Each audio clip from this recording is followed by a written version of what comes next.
آج ہم ایک ایسی جگہ پر موجود ہیں جہاں پر ایک خاتون نے گھر میں تندور لگایا ہوا ہے، اور اس گرمی کے موسم میں عورتیں ارد گرد کی عورتیں اس کے پاس آٹا لے کر آئی ہیں اور وہ باقاعدہ طور پر تندور پر روٹیاں لگا رہی ہیں۔ گھر میں چار دیواری کے اندر بیٹھ کر اتنے اچھے انداز سے روزگار کمانا اور گرمی میں سہولت فراہم کرنا، دیہاتوں میں آج بھی یہ خوبصورت مناظر موجود ہیں۔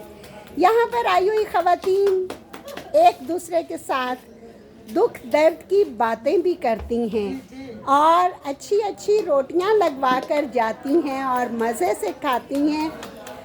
آپ نے یہ کام کتنے عرصے سے کیا ہوا ہے؟ 4 سال ہو گئے۔ 4 سال ہو گئے ہیں، اور کیسا لگتا ہے آپ کو؟ اچھا۔ اور یہاں پہ روٹی لگوائی کے کیا پیسے لیتی ہیں؟ 5 روپے۔ 5 روپے؟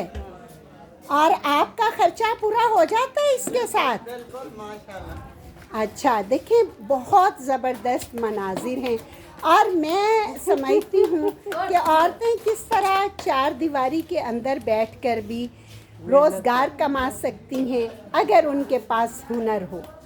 اور یہاں پر آپ کو بہت سارے آٹے نظر آ رہے ہیں، ابھی ان سب آٹوں کی باری آنی ہے، اور یہ جو خاتون پیڑے بنا رہی ہیں یہ ان کی مدد کر رہی ہیں۔ یہ ہے اتفاق اور ہنر۔